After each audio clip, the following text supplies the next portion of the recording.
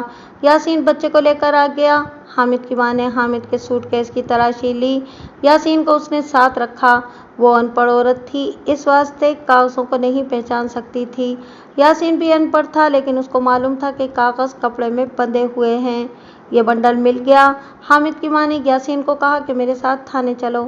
یاسین نے کہا کہ آدھی رات ہو گئی ہے، اس وقت جانا ٹھیک نہیں، اس واسطے وہ صبح روانہ ہوئی جب ابھی ذرا ذرا اندھیرا تھا۔ اس نے ہاتھ جوڑ کر کہا، محبوب، میں تجھ کو بھی حامد کی طرح اپنا بیٹا سمجھتی ہوں۔ تو تھانے دار ہے، قانون تیرے ہاتھ میں ہے، سیاہ کر سفید کر تجھ کو کون پوچھ سکتا ہے؟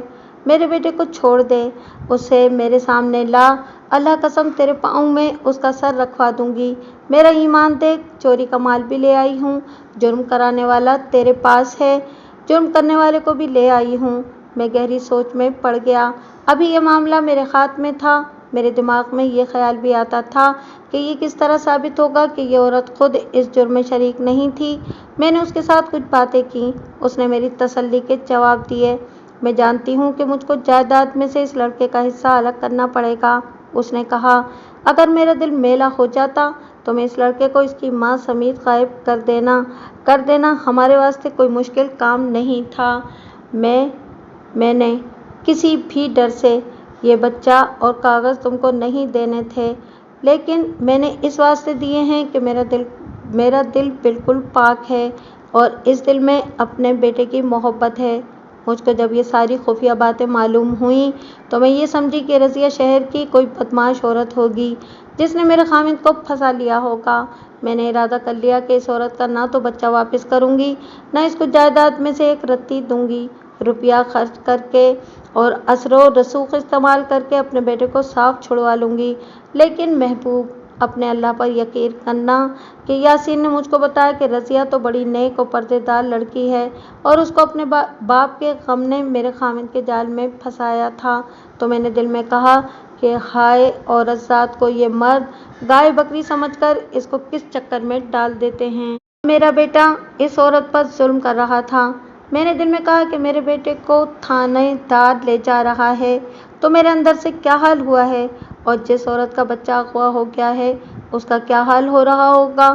آپ کو یہ تو پتہ ہی نہیں کہ آپ کا بیٹا رضیہ کو اپنی داشتاں بنا رہا تھا، میں نے کہا۔ اسی سے تو یہ راز کھلا ہے۔ رضیہ نے اس کو مجبور ہو کر بتا دیا کہ میں تو تیری سوتیلی ماں ہوں، پھر اس نے اس کا یہ نقصان کیا۔ اگر رضیہ اس کو نکاح نامہ اور خط دے دیتی تو حامد اس کو اپنی دوست بنا کر اس کا باقاعدہ وظیفہ لگا دیتا۔ اس بیچاری کا دنیا میں خدا کے سوا اور کوئی ہے ہی نہیں۔ سانپوں کے بچے سانپ ہی ہوتے ہیں محبوب بیٹا، ماں نے کہا۔ یہ میں ہی جانتی ہوں کہ اس کے باپ کو میں نے کس طرح لگام ڈالی ہوئی تھی، ورنہ وہ میرے اوپر معلوم نہیں کتنی سوکنیں لاتا۔ اب میری مجبوری یہ ہے کہ اس کا بیٹا میرے پیٹ سے پیدا ہوا ہے، میں کرم و جلی ہوں محبوب، اس نے ہاتھ جوڑ کر کہا۔ اپنا بچہ لو اور میرا بچہ دے دو۔ دیکھ محبوب، ایک ماں تیرے آگے ہاتھ جوڑتی ہے۔ خالہ جان، میں نے کہا، اس بچے کی ماں پاگل ہو گئی ہے، ابھی آ جائے گی۔ اس کے بچے کو اس واسطے اٹھایا گیا ہے کہ اس کی ماں اپنا حق نہ مانگے۔ آپ نے اس کے ساتھ یہ نیکی تو کی ہے کہ اس کا بچہ اس کو دے دیا ہے، لیکن اس کا حق اسے کون دے گا؟ آپ کو اگر اپنا بیٹا چاہیے تو رضیہ کو اس کا حق دے دیں۔ میں اس کے لیے تیار ہوں، اس نے کہا۔ مجھ کو معلوم ہے کہ اس کو حق دینا ہے۔ اسی دوران رضیہ آ گئی۔ اس کی نظر اپنے بیٹے پر پڑی تو اس نے جھپٹ کر اسے اٹھا لیا۔ میں نے اس کو اس کے کاغذ دے دیے اور اس کو بتایا کہ یہ حامد کی والدہ ہیں اور یہی بچے کو لائی ہیں۔ رضیہ اس سے بہت چھوٹی تھی۔ اس نے حامد کی ماں کا شکریہ اس کے پاؤں چھو کر ادا کیا اور وہ بہت روئی۔ اس نے روتے روتے حامد کی ماں سے کہا، میں نے آپ کو کوئی دھوکہ نہیں دیا تھا، میں تو خود دھوکے میں آ گئی تھی۔ یہ تو بڑی لمبی باتیں ہیں جو ان دونوں کے درمیان ہوتی رہیں۔ میں نے حامد کو بلایا۔ وہ اپنی ماں رضیہ اور اس کے بچے کو دیکھ کر بہت حیران ہوا۔ ماں نے اس کو جو گالیاں دیں اور جس طرح اس پر حملہ آور ہوئی، وہ دیکھنے والا منظر تھا۔ حامد کے منہ سے بات نہیں نکلتی تھی۔ میں نے بھی اسے کچھ شرمسار کیا۔ میں نے آخر ان کا سودا طے کرا دیا، جو حامد کی ماں نے بڑی خوشی سے قبول کر لیا اور رضیہ نے بھی۔ 2-3 مہینوں بعد مجھے پتہ چلا کہ رضیہ کو سودے کے مطابق اس کا حق مل گیا ہے، اور یہ بھی پتہ چلا کہ حامد ہیرا پھیری کرنا چاہتا تھا، لیکن اس کی ماں نے اسے لگام ڈالے رکھی اور رضیہ کو پورا حق دیا۔